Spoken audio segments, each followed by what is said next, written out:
ਤੁਸੀਂ ਸੁਣ ਰਹੇ ਹੋ ਲੜੀਵਾਰ ਨਾਵਲ ਪਤਾ ਨਹੀਂ ਸੀ। ਅੱਜ ਤੁਸੀਂ ਇਸ ਦਾ ਭਾਗ ਨੰਬਰ 6 ਸੁਣੋਗੇ। ਮੱਲਣ ਦੇ ਅੱਡੇ ਤੇ ਜਾ ਕੇ ਉਹਨੇ ਪੁੱਛਿਆ ਕਿ ਖੂਹ ਵਾਲਿਆਂ ਦਾ ਘਰ ਕਿੱਥੇ ਹੈ, ਪਰ ਹੁਣ ਖੂਹ ਵਾਲਿਆਂ ਦੇ ਕਈ ਘਰ ਹੋ ਚੁੱਕੇ ਸੀ। ਕਿਸੇ ਵੇਲੇ ਖੂਹ ਵਾਲਿਆਂ ਦੇ ਪੜਦਾਦੇ ਨੇ ਸਭ ਤੋਂ ਪਹਿਲਾਂ ਪਿੰਡ 'ਚ ਖੂਹ ਲਾਇਆ ਸੀ।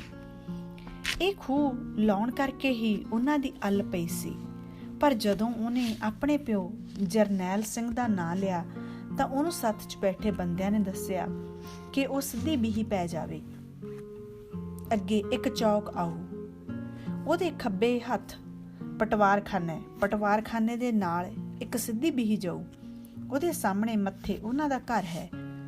ਉਹ ਬਿਨਾਂ ਰੁਕੇ ਚੌਂਕ ਟੱਪ ਗਿਆ ਤੇ ਬੀਹੀ 'ਚ ਸਾਹਮਣੇ ਉਹਨੂੰ ਲੱਕੜ ਦੇ ਨੀਵੇਂ ਜਿਹੇ ਗੇਟ ਵਾਲਾ ਘਰ ਦਿਸਿਆ, ਜਿਹੜਾ ਥੋੜਾ ਜਿਹਾ ਖੁੱਲਾ ਪਿਆ ਸੀ। ਉਹਨੇ ਮੋਟਰਸਾਈਕਲ ਬਾਹਰ ਅੱਗੇ ਲਾਇਆ, ਜਿਸ ਦੀ ਆਵਾਜ਼ ਸੁਣ ਕੇ ਅੰਦਰੋਂ ਇੱਕ ਤੀਵੀਂ ਆਈ। ਕੱਦ ਕਾਠ ਦਰਮਿਆਨਾ ਸੀ, ਘਸਮੈਲੇ ਜਿਹੇ ਕੱਪੜੇ ਪਾਏ ਹੋਏ ਸੀ, ਉਹਨਾਂ ਵਰਗੀ ਹੀ ਫਿੱਟੀ ਜਿਹੀ ਕੋਟੀ, ਪੈਰੀਂ ਕੱਪੜੇ ਦੇ ਬੂਟ, ਉਸੇ ਤਰ੍ਹਾਂ ਦੀ ਹੀ ਸਿਰ ਤੇ ਸ਼ਾਲ ਲਈ ਹੋਈ। ਉਹ ਘਬਰਾਈ ਖੜੀ ਸੀ। ਵਿਹੜਾ ਸੁੰਬਰਦੀ ਉਹ ਮੋਟਰਸਾਈਕਲ ਦੀ ਆਵਾਜ਼ ਸੁਣ ਕੇ ਬਾਹਰ ਆਈ ਸੀ। ਆਉਣ ਸਾਰ ਉਹਨੇ ਗੁਰਜੀਤ ਵੱਲ ਵੇਖਿਆ, ਲੱਗਿਆ ਜਿਵੇਂ ਕੋਈ ਬੈਂਕ ਵਾਲਾ ਹੋਵੇ, ਪਰ ਜਦੋਂ ਮੋਟਰਸਾਈਕਲ ਦੇ ਹੈਂਡਲ 'ਚ ਖੱਬੇ ਪਾਸੇ ਪਲਾਸਟਿਕ ਦੇ ਲਿਫਾਫੇ 'ਚ ਸੇਬ ਤੇ ਕੇਲੇ ਟੰਗੇ ਹੋਏ ਦੇਖੇ ਤਾਂ ਉਹਦਾ ਸਾਹ 'ਚ ਸਾਹ ਆਇਆ।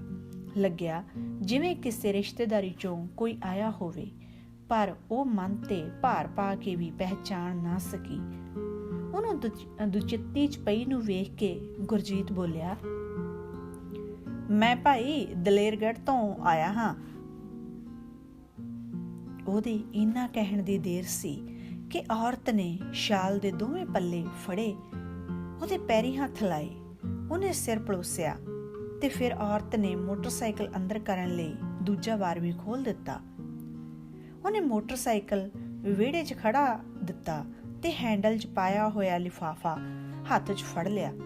ਔਰਤ ਨੇ ਵਿਹੜੇ 'ਚ ਮੰਜਾ ਢਾ ਦਿੱਤਾ ਤੇ ਉਹ ਤੋਂ ਲਿਫਾਫਾ ਫੜ ਕੇ ਅੰਦਰ ਚਲੀ ਗਈ। ਗੁਰਜੀਤ ਨੇ ਵੇਖਿਆ ਘਰੇ ਕੋਈ ਨਹੀਂ ਸੀ। ਔਰਤ ਰਸੋਈ 'ਚ ਚਲੀ ਗਈ। ਗੁਰਜੀਤ ਨੇ ਚਾਰੇ ਪਾਸੇ ਨਿਗਾਹ ਮਾਰੀ। ਖੱਬੇ ਪਾਸੇ ਪਸ਼ੂਆਂ ਵਾਲਾ ਛੋਟਾ ਜਿਹਾ ਵਰਾਂਡਾ ਸੀ, ਉਸ 'ਚ ਇੱਕ ਗਾਂ ਬੰਨੀ ਹੋਈ ਸੀ। ਥੋੜੀ ਜਿਹੀ ਦੂਰ ਮਾੜਚੂ ਜਿਹਾ ਵੱਛਰੂ ਖੜਾ ਸੀ। ਠੰਡ ਹੋਣ ਕਰਕੇ ਵਰਾਂਡੇ 'ਚ ਅੱਗੇ ਰੇਹ ਦੀਆਂ ਬੋਰੀਆਂ ਦੀ ਬਣਾਈ ਪੱਲੀ ਲਟਕ ਰਹੀ ਸੀ। ਧੁੱਪ ਚੜ੍ਹਨ ਕਾਰਨ ਪੱਲੀ ਵਿਚਾਲਿਓਂ ਬੰਨ੍ਹ ਕੇ ਉਹਦੀ ਰੱਸੀ ਕੰਧ 'ਚ ਗੱਡ ਕੇ ਕਿੱਲ ਤੇ ਟੰਗੀ ਹੋਈ ਸੀ। ਵਿਹੜੇ ਦੇ ਪਿਛਲੇ ਪਾਸੇ ਦੋ ਨੀਵੇਂ ਜਿਹੇ ਕਮਰੇ ਸੀ, ਉਹਨਾਂ ਦੀਆਂ ਇੱਟਾਂ ਵੱਢ ਖਾਣਿਆਂ ਵਾਂਗ ਝਾਕ ਰਹੀਆਂ ਸੀ। ਵਿਹੜੇ ਦੇ ਖੱਬੇ ਪਾਸੇ ਇੱਕ ਬਿਨਾਂ ਛੱਤ ਤੋਂ ਗੁਸਲਖਾਨਾ ਸੀ ਤੇ ਉਹਦੇ ਨਾਲ ਗਰਕਣੀ ਪੱਟੀ ਹੋਈ ਸੀ।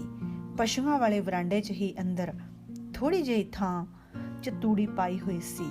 ਬਾਹਰ ਲੱਗੇ ਬਿਜਲੀ ਦੇ ਮੀਟਰ ਦੀ ਢਿਲਕੀ ਜਿਹੀ ਤਾਰ ਅੰਦਰਲੇ ਕਮਰਿਆਂ ਨੂੰ ਜਾਂਦੀ ਸੀ। ਵਿਹੜੇ 'ਚ ਇੱਕ ਪਾਸੇ ਕੱਪੜੇ ਸੁਕਾਉਣ ਲਈ ਰੱਸੀ ਬੰਨੀ ਹੋਈ ਸੀ। ਕੰਧ ਦੇ ਨਾਲ ਇੱਕ ਪਾਸੇ ਲੱਕੜ ਦੀ ਪੌੜੀ ਪਈ ਸੀ। ਵਿਹੜਾ ਕੱਚਾ ਸੀ, ਉਹਦਾ 4 ਕੋ ਮੰਜਾਂ ਜਿੰਨਾ ਥਾਂ ਸੁੰਭਰਿਆ ਹੋਇਆ ਸੀ। ਘਰ ਦੇ ਚਾਰੇ ਪਾਸੇ ਵੇਖ ਕੇ ਉਹਦਾ ਮਨ ਬੈਠਣ ਲੱਗ ਪਿਆ। ਸੋਚਣ ਲੱਗਿਆ ਕਿ ਇਹਨਾਂ ਦੀ ਹਾਲਤ ਮਾਮੇ ਕਹਿ ਨਾਲੋਂ ਵੀ ਗਈ ਗੁਜਰੀ ਲੱਗਦੀ ਹੈ। ਆਉਣ ਵੇਲੇ ਜੋ ਉਹਦੇ ਮਨ 'ਚ ਉਹਨਾਂ ਦੇ ਘਰ ਦਾ ਨਕਸ਼ਾ ਉਭਰਿਆ ਸੀ, ਉਹਦੇ ਪੈਰ ਵਰਗਾ ਵੀ ਨਹੀਂ ਸੀ ਇਹ ਘਰ। ਮੰਦਹਾਲੀ ਹਰ ਕੋਨੇ 'ਚੋਂ ਝਾਕ ਰਹੀ ਸੀ। ਸਾਰਾ ਕੁਝ ਵੇਖ ਕੇ ਉਹਦੀ ਨੀਵੀਂ ਪੈ ਗਈ। ਸੋਚਣ ਲੱਗਿਆ ਕਿ ਕੀ ਇਹੋ ਕੁਝ ਵੇਖਣਾ ਬਾਕੀ ਰਹਿੰਦਾ ਸੀ। ਦਿਲ ਇੱਕਦਮ ਮਹਿਸੂਸਿਆ ਗਿਆ। ਸੋਚਿਆ ਕਾਹਨੂੰ ਆਉਣਾ ਸੀ ਉਹਨੇ, ਕੀ ਥੁੜਿਆ ਪਿਆ ਸੀ ਇੱਥੇ ਆਏ ਬਿਨਾਂ। ਔਰਤ ਉਹਨੂੰ ਚਾਹ ਦਾ ਗਲਾਸ ਫੜਾ ਗਈ ਤੇ ਫਿਰ ਉਹਨੂੰ ਵਿਹੜੇ 'ਚ ਬੈਠੇ ਬਿਠਾਈ ਨੂੰ ਛੱਡ ਕੇ ਬਾਹਰ ਚਲੀ ਗਈ। ਉਹਦੇ ਜਾਣ ਪਿੱਛੋਂ ਸੋਟੀ ਦੇ ਸਹਾਰੇ ਤੁਰੀ ਆਉਂਦੀ ਇੱਕ ਵੱਡੀ ਉਮਰ ਦੀ ਬੁੜੀ ਆਈ। ਉਹਦਾ ਸਰੀਰ ਦੂਰਾ ਹੋਇਆ ਪਿਆ ਸੀ, ਪਿੱਠ ਕਮਾਨ ਵਾਂਗ ਪਿੱਛੇ ਨਿਕਲੀ ਹੋਈ ਸੀ। ਸੁੱਕੇ ਸਰੀਰ ਤੋਂ ਮਾਸ ਢਿਲਕਿਆ ਹੋਇਆ ਸੀ। ਮੂੰਹ ਤੇ ਝੁਰੜੀਆਂ ਦਾ ਜਾਲ ਵਿਛਿਆ ਹੋਇਆ ਸੀ। ਉਹ ਮਸਾਂ ਸੋਟੀ ਦੇ ਸਹਾਰੇ ਤੁਰ ਰਹੀ ਸੀ। ਗੁਰਜੀਤ ਦੇ ਮੰਜੇ ਕੋਲ ਆ ਕੇ ਉਹਨੇ ਸਿਰ ਪਲੋਸਿਆ ਤੇ ਕਿਹਾ, ਬੜੇ ਚਿਰ ਬਾਅਦ ਆਇਆ ਪੁੱਤ, ਜੁਗੜੇ ਬੀਤ ਗਏ ਤੈਨੂੰ ਆਉਂਦੇ ਨੂੰ। ਮੈਂ ਬੜਾ ਯਾਦ ਕਰਦੀ ਸੀ ਤੈਨੂੰ, ਸੋਚਦੀ ਸੀ ਰੂਪੋ ਦਾ ਮੁੰਡਾ ਹੁਣ ਖਾਸਾ ਹੋ ਗਿਆ ਹੋਣਾ, ਪਰ ਤੂੰ ਬੜਾ ਜਵਾਨ ਨਿਕਲਿਆ ਪੁੱਤ, ਜਮਾ ਆਪਣੀ ਮਾਂ ਤੇ ਗਿਆ। ਤੇਰਾ ਪਿਓ ਵੀ ਤੇਰੇ ਵਰਗਾ ਸੀ। ਇਹ ਕਹਿ ਕੇ ਉਹ ਮੰਜੇ ਦੀਆਂ ਪੈਰਾਂ ਤੇ ਬਹਿ ਗਈ ਤੇ ਲੰਮੇ ਵਹਿਣਾ 'ਚ ਵਹਿ ਗਈ। ਬੜੀ ਸ਼ੈਲ ਸੀ ਪੁੱਤ ਤੇਰੀ ਮਾਂ, ਮੈਥੋਂ 4-5 ਸਾਲ ਛੋਟੀ ਸੀ। ਮੇਰਾ ਵੱਡਾ ਮੁੰਡਾ ਸੀ ਉਦੋਂ ਜਿੱਦੇ ਪੁੱਤ ਵਿਆਹ ਆਈ ਸੀ। ਬੜਾ ਰੂਪ ਚੜਿਆ ਸੀ ਤੇਰੀ ਮਾਂ ਤੇ। ਅੰਦਰ ਸਵਾਤ ਚ ਲਿਜਾਣ ਲੱਗੇ ਤਾਂ ਉਹਦਾ ਸਿਰ ਚੁਗਾਠ ਨੂੰ ਲੱਗਣ ਤਾਈਂ ਜਾਵੇ। ਆ ਹੁਣ ਜਿੱਥੇ ਪੱਕੇ ਕਮਰੇ ਨੇ, ਉਦੋਂ ਤੋਂ ਕੱਚੀਆਂ ਸਵਾਤਾਂ ਹੁੰਦੀਆਂ ਸੀ। ਪਰ ਪੁੱਤ ਉਹ ਰੱਬ ਤੋਂ ਜਰੀ ਨਾ ਗਈ। ਸਾਲ ਕੋ ਮਸਾ ਰਹਿਣ ਮਿਲਿਆ ਉਹਨੂੰ ਇੱਥੇ। ਬੜੀ ਸੁਹੰਦਰੀ ਸੀ। ਆ ਸਾਰਾ ਵਿਹੜਾ ਕੁੜੀਆਂ ਨਾਲ ਭਰਿਆ ਰਹਿੰਦਾ। 2 ਕੁੜੀਆਂ ਜਾਂਦੀਆਂ, 2 ਆਉਂਦੀਆਂ। ਕੋਈ ਸਵਾਟਰ ਬੁਣਦੀ ਪੁੱਛਣ ਲੱਗਦੀ, ਕੋਈ ਚਾਦਰ ਕੱਢਣ, ਕੋਈ ਕੁਛ ਕਰਦੀ, ਕੋਈ ਕੁਛ। ਸਾਰੇ ਕੰਮ ਜਾਣਦੀ ਸੀ ਪੁੱਤ। ਉਹ ਪਰਲੇ ਪਾਸੇ ਨਿੰਮ ਹੁੰਦਾ ਸੀ, ਉਹਦੇ ਹੇਠਾਂ ਬੈਠੀ ਹੁੰਦੀ ਸੂਤ ਦੇ ਮੰਜੇ ਤੇ। ਪਰ ਸਮੇਂ ਦੀਆਂ ਗੱਲਾਂ ਨੇ ਪੁੱਤ। ਉਹਦੇ ਵਰਗੀ ਪੁੱਤ ਸ਼ੈਲ ਬਹੂ ਕਿਸੇ ਦੇ ਪਿੰਡ 'ਚ ਅਜੇ ਤੱਕ ਨਹੀਂ ਆਈ। ਤੇਰਾ ਪਤਾ ਲੱਗਿਆ ਸੀ ਪੁੱਤ, ਆ ਗਈ। ਨਹੀਂ ਕਿੱਥੋਂ ਤੁਰਿਆ ਜਾਂਦਾ ਮੈਥੋਂ। ਪਰ ਪੁੱਤ ਤੂੰ ਹੁਣ ਫੌਜ 'ਚ ਹੀ ਐ ਨਾ, ਕੋ ਆ ਗਿਆ ਉੱਥੋਂ। ਮੈਂ ਆ ਗਿਆ ਬੇਬੇ, ਅੱਜ ਜਾਣਾ ਕੱਲ ਜਾਣਾ। ਐ ਮਹੀਨਾ ਲੰਘ ਗਿਆ। ਬੁੜੀ ਸ਼ਾਇਦ ਹੋਰ ਗੱਲਾਂ ਕਰਦੀ। ਉਹਨੂੰ ਬਾਹਰੋਂ ਮਹਿੰਦਰ ਆਉਂਦਾ ਦਿਸਿਆ। ਉਹ ਉਹਦੇ ਨੇੜੇ ਆਉਣ ਤੋਂ ਪਹਿਲਾਂ ਹੀ ਉੱਠ ਖੜੀ ਤੇ ਕਿਹਾ, ਚੰਗਾ ਭਾਈ, ਮੈਂ ਚੱਲਦੀ ਆਂ। ਤੁਸੀਂ 100 ਗੱਲਾਂ ਕਰਨੀਆਂ ਹੋਣਗੀਆਂ ਕਬੀਲਦਾਰੀ ਦੀਆਂ। ਰੱਬ ਨੇ ਮਸਾਂ ਆਹ ਦਿਨ ਲਿਆਂਦਾ। ਇਹ ਜੇ ਦਿਨ ਰੱਬ ਸਭ ਤੇ ਲਿਆਵੇ, ਇੱਥੋਂ ਹੋਰ ਕੀ ਲੈ ਜਾਣਾ। ਮੇਲਾ ਗੇਲਾ ਹੀ ਰਹਿ ਜਾਣਾ ਬੰਦੇ ਦੇ ਪੱਲੇ। ਬਾਕੀ ਤਾਂ ਮਿੱਟੀ ਦੇ ਬਣ ਜਾਏ ਪੁੱਤ। ਥੋੜੇ ਕਰ ਲਓ, ਬਾਲੇ ਕਰ ਲਓ। ਬੇਬੇ ਚਾਹ ਪੀ ਕੇ ਜਾਈ, ਮਹਿੰਦਰ ਦੀ ਘਰ ਵਾਲੀ ਨੇ ਕਿਹਾ। ਨਹੀਂ ਬਹੂ ਨਹੀਂ, ਤੁਸੀਂ ਪੀਓ ਚਾਹ, ਮੈਂ ਫੇਰ ਆਊਂ। ਕਹਿ ਕੇ ਉਹ ਜਿਵੇਂ ਆਈ ਸੀ ਇਕੱਲੀ ਪਲੰਘ ਪੁੱਟਦੀ ਹੋਈ ਚਲੀ ਗਈ। ਉਹ ਮਹਿੰਦਰ ਦੇ ਸ਼ਰੀਕੇ ਚੋਂ ਸੀ। ਮਹਿੰਦਰ ਦੀ ਘਰਵਾਲੀ ਨੇ ਇੱਕ ਛੋਟੀ ਜਿਹੀ ਪਲੂੰਗੜੀ ਲਿਆ ਕੇ ਗੁਰਜੀਤ ਦੇ ਅੱਗੇ ਢਾ ਦਿੱਤੀ। ਗੁਰਜੀਤ ਨੂੰ ਮਹਿੰਦਰ ਜੱਫੀ ਪਾ ਕੇ ਮਿਲਿਆ ਤੇ ਉਹਨੂੰ ਖੜੇ ਨੂੰ ਬੈਠਣ ਲਈ ਕਿਹਾ। ਪਰ ਉਹ ਕਹਿੰਦਾ, ਤੂੰ ਬੈਠ ਬਾਈ, ਮੈਂ ਵੀ ਬਹਿਣਾ। ਮਹਿੰਦਰ ਪਲੂੰਗੜੀ ਤੇ ਨੀਵੀਂ ਪਾਈ ਬੈਠਾ ਸੀ। ਉਹਨੂੰ ਕੋਈ ਗੱਲ ਨਹੀਂ ਸੀ ਔੜ ਰਹੀ। ਆਉਣ ਵੇਲੇ ਉਹਦੇ ਹੱਥ 'ਚ ਇੱਕ ਡੱਕਾ ਸੀ। ਉਹਨੂੰ ਉਹ ਹੌਲੀ ਤੋੜੀ ਜਾਂਦਾ ਸੀ। ਕਦੇ ਕਿੰਨਾ ਤੋੜ ਦਿੰਦਾ, ਕਦੇ ਕਿੰਨਾ। ਹੁਣ ਵੀ ਡੱਕਾ ਉਹਦੇ ਹੱਥ 'ਚ ਸੀ। ਉਹਦੇ ਚਿੱਤ 'ਚ ਆਇਆ ਕਿ ਵਿਚਾਲੇ ਨੂੰ ਤੋੜ ਦੇਵੇ। ਪਰ ਫਿਰ ਸੋਚਿਆ ਕਿ ਬਾਈ ਕੀ ਕਹੇਗਾ। ਉਹਨੂੰ ਜਦੋਂ ਕੋਈ ਹੋਰ ਗੱਲ ਨਾ ਔੜੀ ਤਾਂ ਕਿਹਾ, ਇੰਨੇ ਸਾਲ ਹੋ ਗਏ ਬਾਈ, ਸਾਥੋਂ ਕੋਈ ਗਲਤੀ ਹੋ ਗਈ ਸੀ? ਕਦੇ ਦੱਸਦਾ ਤਾਂ ਸਹੀ ਆ ਕੇ। ਬਾਪੂ ਪੂਰਾ ਹੋਏ ਤੋਂ ਵੀ ਤੁਹਾਡਾ ਕੋਈ ਨਹੀਂ ਆਇਆ। ਕੀ ਹੋ ਗਿਆ ਸੀ ਬਾਪੂ ਨੂੰ? ਹੋਣਾ ਕੀ ਸੀ ਬਾਈ, ਦੱਸਦੇ ਨੂੰ ਸ਼ਰਮ ਆਉਂਦੀ ਹੈ। ਸਾਡੀ ਕੁੜੀ ਦੇ ਵਿਆਹ ਨੇ ਸਾਡਾ ਘਰ ਡੋਬਤਾ। ਵਧੀਆ ਰੋਟੀ ਖਾਂਦੇ ਸੀ ਅਸੀਂ, ਕੋਈ ਫਿਕਰ ਨਹੀਂ ਸੀ ਨਾ ਫਾਕਾ। ਕੁੜੀ ਮੈਥੋਂ ਛੋਟੀ ਹੈ, ਦੂਜਾ ਛੋਟਾ ਹੈ, ਕੁੜੀ ਤੋਂ 2 ਕੁ ਸਾਲ। ਉਹ ਕਿੱਥੇ ਹੈ? ਉਹ ਵੀ ਬਾਈ ਮੇਰੇ ਨਾਲ ਹੀ ਹੈ ਕੰਮ ਤੇ। ਕੰਮ ਤੇ ਕਿੱਥੇ? ਕੰਮ ਬਾਈ ਕਾਹਦਾ ਹੋਣਾ ਸੀ, ਬਲੈਕੀਆਂ ਦੀ ਕੋਠੀ ਬਣਦੀ ਹੈ। ਖਾਸਾ ਚਿਰ ਹੋ ਗਿਆ, ਕਣਕ ਸੰਭਲੀ ਪਈ ਸੀ। ਸੋਚਿਆ ਕੁਝ ਦਿਨ ਕੰਮ ਕਰ ਲਈਏ, ਕੀ ਮਾੜਾ, ਹੱਥ ਕੁਛ ਰੈਲਾ ਹੋ ਜੂ। ਆ ਇੱਕ ਗਾਈ ਹੈ, ਇਹਨੂੰ ਤੇਰੀ ਭਾਬੀ ਸਾਂਭੀ ਜਾਂਦੀ ਹੈ। 2 ਕੁੜੀਆਂ ਨੇ, ਸਕੂਲ ਗਈਆਂ ਨੇ, ਉਹ ਵੀ ਘਰ ਦੇ ਕੰਮ ਨੂੰ ਮਾੜਾ ਮੋਟਾ ਹੱਥ ਪਾਉਂਦੀਆਂ। ਛੋਟੇ ਦਾ ਟੱਬਰ ਨਹੀਂ ਦਿੰਦਾ। ਉਹਨੇ ਬਾਈ ਮਨ ਹੀ ਮੋੜ ਲਿਆ। ਅਸੀਂ ਬੜਾ ਕਿਹਾ, ਗੱਲ ਤੇ ਨਹੀਂ ਆਇਆ। ਬਾਪੂ ਦੇ ਮਰਨ ਪਿੱਛੋਂ ਬਾਈ ਸਾਡੀ ਕੋਈ ਜੂਨ ਨਹੀਂ, ਬਸ ਦਿਨ ਕੱਟਦੇ ਆ। ਇਹ ਕਹਿ ਕੇ ਮਹਿੰਦਰ ਅੱਖਾਂ ਭਰ ਆਇਆ। ਉਹਨੇ ਸਿਰ ਤੋਂ ਕਸਮੈਲਾ ਜਿਹਾ ਪਰਨਾ ਲਾਹਿਆ ਤੇ ਅੱਖਾਂ ਪੂੰਝਣ ਲੱਗ ਪਿਆ ਤੇ ਕਹਿਣ ਲੱਗਿਆ, ਜੇ ਬਾਈ ਬਾਪੂ ਕੁੜੀ ਦੇ ਸਾਕ ਨੂੰ ਜਵਾਬ ਦੇ ਦਿੰਦਾ, ਸਾਨੂੰ ਕੋਈ ਦੁੱਖ ਨਹੀਂ ਸੀ ਹੋਣਾ। ਔਖੇ ਸੌਖੇ ਤੂੰ ਅਕੜੀ ਸੀ ਕਰੀ ਜਾਂਦੀ। ਹੁਣ ਨਾ ਜਿਉਂਦਿਆਂ ਜਾਨ ਨਾ ਮਰਿਆਂ ਚ ਬਹੁਤ ਮਾੜੀ ਹਾਲਤ ਹੈ ਸਾਡੀ, ਕੀ ਦੱਸੀਏ ਤੈਨੂੰ। ਮਹਿੰਦਰ ਨੂੰ ਰੋਂਦੇ ਨੂੰ ਵੇਖ ਕੇ ਗੁਰਜੀਤ ਦੀਆਂ ਅੱਖਾਂ ਵੀ ਭਰ ਆਈਆਂ। ਉਹਨੇ ਖੜਾ ਹੋ ਕੇ ਪੈਂਟ ਦੀ ਜੇਬ ਚੋਂ ਰੁਮਾਲ ਕੱਢਿਆ ਤੇ ਅੱਖਾਂ ਪੂੰਝਣ ਲੱਗ ਪਿਆ। ਨਾਨਕਿਆਂ ਵੱਲੋਂ ਕੀਤੀ ਬੇਇੱਜ਼ਤੀ ਤੇ ਮਾਂ ਪਿਓ ਯਾਦ ਆਉਣ ਕਾਰਨ ਉਹਦੀ ਭੁੱਬ ਨਿਕਲ ਗਈ। ਉਹਨਾਂ ਦੋਵਾਂ ਨੂੰ ਰੋਂਦਿਆਂ ਵੇਖ ਕੇ ਆਂਢ ਗੁਆਂਢ ਦੀਆਂ ਬੁੜੀਆਂ ਵੀ ਆ ਗਈਆਂ। ਉਹ ਸਾਰੀਆਂ ਦੇ ਰੋਂਦਾ ਰੋਂਦਾ ਪੈਰੀਂ ਹੱਥ ਲਾ ਰਿਹਾ ਸੀ। ਉਹ ਉਹਦਾ ਸਿਰ ਪਲੋਸ ਰਹੀਆਂ ਸੀ, ਅਸੀਸਾਂ ਵੀ ਦੇ ਰਹੀਆਂ ਸੀ। ਚਾਰੇ ਪਾਸੇ ਹਨੇਰੀ ਵਾਂਗ ਆ ਕੇ ਉਦਾਸੀ ਫੈਲ ਗਈ। ਲੱਗ ਰਿਹਾ ਸੀ ਜਿਵੇਂ ਹੁਣੇ-ਹੁਣੇ ਕਿਸੇ ਦੇ ਮਰੇ ਦੀ ਖਬਰ ਆਈ ਹੋਵੇ। ਵਿਹੜੇ 'ਚ ਹੋਇਆ ਇਕੱਠ ਵੇਖ ਕੇ ਉਹ ਦੋਵੇਂ ਭਾਈ ਸੰਭਲੇ। ਮਹਿੰਦਰ ਦੀ ਘਰਵਾਲੀ ਫਿਰ ਚਾਹ ਲੈ ਆਈ। ਚਾਹ ਆਈ ਵੇਖ ਕੇ ਇਕੱਠ ਹੌਲੀ-ਹੌਲੀ ਗਿਰਨ ਲੱਗ ਪਿਆ। ਇੰਨੇ ਨੂੰ ਮਹਿੰਦਰ ਵਾਲੀ ਪਲੂੰਗੜੀ ਤੇ ਜਗਰੂਪ ਆ ਬੈਠਾ।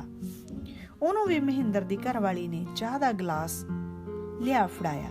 ਗੁਰਜੀਤ ਨੇ ਵੇਖਿਆ ਮਹਿੰਦਰ ਦੇ ਪਾਇਆ ਹੋਇਆ ਕੁੜਤਾ ਥਾਂ-ਥਾਂ ਤੋਂ ਸੀਮੈਂਟ ਦੇ ਛਿੱਟਿਆਂ ਨਾਲ ਭਰਿਆ ਪਿਆ ਸੀ। ਸੱਜੀ ਬਾਂਹ ਤੇ ਗਿੱਲੀਆਂ ਇੱਟਾਂ ਦਾ ਖੋਰਾ ਲੱਗਿਆ ਹੋਇਆ ਸੀ। ਉਹਦੇ ਹਾਰੇ ਜਿਹੇ ਸਰੀਰ ਤੇ ਉਹਨੂੰ ਤਰਸ ਆ ਰਿਹਾ ਸੀ। ਉਹ ਤੋਂ ਛੋਟਾ ਸੀ, ਵੇਖਣ ਨੂੰ 8-10 ਸਾਲ ਵੱਡਾ ਲੱਗਦਾ ਸੀ। ਜਗਰੂਪ ਬੜੀ ਤਿੱਖੀ ਨਿਗਾਹ ਨਾਲ ਗੁਰਜੀਤ ਵੱਲ ਵੇਖ ਰਿਹਾ ਸੀ।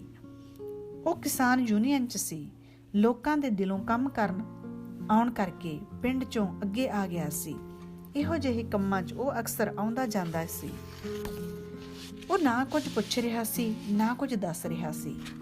ਉਹਦੀ ਸੋਚ ਇਸੇ ਗੱਲ ਤੇ ਅਟਕੀ ਹੋਈ ਸੀ, ਮਹਿੰਦਰ ਦਾ ਭਾਈ ਜੇ ਆਇਆ ਹੈ ਤਾਂ ਕਿਵੇਂ ਆਇਆ ਹੈ? ਇੰਨੇ ਸਾਲ ਹੁਣ ਤੱਕ ਕਿਉਂ ਨਹੀਂ ਆਇਆ? ਹੁਣ ਆਉਣ ਦੇ ਕੀ ਕਾਰਨ ਹੋ ਸਕਦੇ ਨੇ? ਉਹਨੇ ਆ ਕੇ ਬੜੇ ਸਲੀਕੇ ਨਾਲ ਗੁਰਜੀਤ ਨਾਲ ਹੱਥ ਮਿਲਾਇਆ ਸੀ। ਉਹਦੇ ਹੱਥ ਦੇ ਨਿੱਘ ਤੋਂ ਅੰਦਾਜ਼ਾ ਲਾਇਆ ਸੀ ਕਿ ਬੰਦਾ ਠੀਕ ਲੱਗਦਾ ਹੈ, ਪਰ ਹੁਣ ਕਿਉਂ ਆਇਆ ਹੈ? ਉਹਦੀ ਸੋਚ ਕਿੱਕਰ 'ਚ ਫਸੇ ਪਤੰਗ ਵਾਂਗ ਇਸੇ ਨੁਕਤੇ ਤੇ ਅਟਕੀ ਹੋਈ ਸੀ। ਚੁੱਪ ਤਣੀ ਵੇਖ ਕੇ ਜਗਰੂਪ ਨੇ ਕਿਹਾ, ਵਧੀਆ ਹੋ ਗਿਆ ਬਾਈ ਤੂੰ ਆ ਗਿਆ। ਜੇ ਤੇਰੇ ਪਿੰਡ ਆਏ ਦਾ ਸਾਨੂੰ ਪਤਾ ਲੱਗ ਜਾਂਦਾ, ਅਸੀਂ ਆਪ ਲੈ ਕੇ ਆਉਂਦੇ। ਤੁਹਾਡੇ ਪਿੰਡ ਦੀ ਸਾਡੇ ਇੱਕ ਮੁਸਲਮਾਨਾਂ ਦੀ ਕੁੜੀ ਵਿਆਹੀ ਹੋਈ ਹੈ, ਉਹ ਦੱਸਦੀ ਰਹੀ ਹੈ ਤੇਰੇ ਬਾਰੇ ਮਾੜਾ ਮੋਟਾ, ਪਰ ਹੁਣ ਤੂੰ ਆ ਗਿਆ, ਜਾਈ ਨਾ। ਸਿਰ ਤੇ ਹੱਥ ਰੱਖ ਭਾਈਆਂ ਦੇ, ਬੜੇ ਦਰਵੇਸ਼ ਨੇ ਇਹ, ਕਦੇ ਗਿੱਲੇ ਗੋਹੇ ਤੇ ਪੈਰ ਨਹੀਂ ਧਰਦੇ। ਲੋੜ ਵੇਲੇ ਸਾਡੇ ਨਾਲ ਧਰਨੇ ਮੁਜ਼ਾਹਰਿਆਂ ਤੇ ਵੀ ਜਾਂਦੇ ਐ, ਘਰੋਂ ਰੋਟੀ ਨਾਲ ਲੈ ਕੇ ਜਾਂਦੇ ਐ, ਦਾਣਾ ਵੀ ਕਿਸੇ ਦਾ ਖਾ ਕੇ ਰਾਜੀ ਨਹੀਂ। ਪਰ ਬਾਈ ਸਰਕਾਰ ਦੀਆਂ ਗਲਤ ਨੀਤੀਆਂ ਨੇ ਇਹ ਵੀ ਖੂੰਜੇ ਲਾਏ ਪਏ ਐ। ਜਿੰਨੇ ਇਹਨਾਂ ਤੇ ਮਾਰ ਪਈਏ ਇੰਨੇ ਜੋਗਰੇ ਹੈ ਨਹੀਂ। ਸਾਡਾ ਤਾਇਆ ਵੀ ਬੜਾ ਵਧੀਆ ਬੰਦਾ ਸੀ, ਪਰ ਭੈਣ ਵਾਲੀ ਗੱਲ ਨੇ ਖਾ ਲਿਆ। ਜੇ ਉਹਦੀ ਨਾ ਹੋ ਜਾਂਦੀ ਬਚੇ ਰਹਿੰਦੇ ਇਹ। ਜਗਰੂਪ ਦੀ ਗੱਲ ਮੁੱਕੀ ਤਾਂ ਮਹਿੰਦਰ ਉੱਠ ਖੜਿਆ ਤੇ ਕਹਿਣ ਲੱਗਿਆ, ਤੁਸੀਂ ਕਰੋ ਬਈ ਗੱਲਾਂ, ਮੈਂ ਚੱਲਦਾ ਕੰਮ ਤੇ, ਖੇਤ ਵੀ ਗੇੜਾ ਮਾਰ ਆਇਓ। ਇਹ ਕਹਿ ਕੇ ਮਹਿੰਦਰ ਤੁਰ ਗਿਆ। ਉਹ ਬਲੈਕੀਆਂ ਦੇ ਘਰੇ ਜਾਂਦਾ ਜਾਂਦਾ ਸੋਚ ਰਿਹਾ ਸੀ, ਬਾਈ ਆਇਆ ਹੈ ਤਾਂ ਕਿਉਂ ਆਇਆ? ਹਿੱਸੇ ਦੀ ਗੱਲ ਕਰਨ ਹੀ ਆਇਆ ਹੋਣਾ। ਉਹ ਆਉਣਾ ਹੁੰਦਾ ਤਾਂ ਪਹਿਲਾਂ ਵੀ ਆਉਂਦਾ, ਜਾਂ ਇੱਥੇ ਰਹਿਣ ਆਇਆ ਹੋਣਾ। ਇਹ ਵਿਆਹ ਵਰਿਆ ਤਾਂ ਹੈ ਨਹੀਂ, ਸੁਭਾਅ ਦਾ ਵੀ ਸਾਡੇ ਵਰਗਾ ਲੱਗਦਾ। ਜੇ ਇੱਥੇ ਰਹਿ ਪਵੇ ਸਾਡੇ ਲਈ ਚੰਗਾ ਰਹੂ। ਮੈਂ ਜਗਰੂਪ ਨੂੰ ਕਹੂੰ ਇਹਨੂੰ ਜਾਣ ਨਾ ਦੇਵੇ। ਜੇ ਕਬੀਲਦਾਰੀ ਦੇ ਮੂਹਰੇ ਲੱਗ ਜੇ ਸ਼ਾਇਦ ਘਰ ਤੁਰ ਪਵੇ। ਸਾਡੇ ਨਾਲ ਰਹਿ ਕੇ ਭਾਵੇਂ ਵਿਆਹ ਵੀ ਕਰਵਾ ਲਵੇ ਤਾਂ ਵੀ ਸਾਨੂੰ ਕੀ ਹਰਜ ਹੈ? ਇਹ ਸੋਚਦਾ ਸੋਚਦਾ ਉਹ ਕੰਮ ਤੇ ਜਾ ਲੱਗਿਆ। ਜਗਰੂਪ ਗੁਰਜੀਤ ਨੂੰ ਆਪਣੇ ਘਰੇ ਲੈ ਆਇਆ। ਘਰ ਵਾਲੀ ਨੂੰ ਚਾਹ ਬਣਾਉਣ ਲਈ ਕਿਹਾ। ਜਗਰੂਪ ਦਾ ਘਰ ਪਿੰਡ ਦੀ ਫਿਰਨੀ ਤੇ ਸੀ।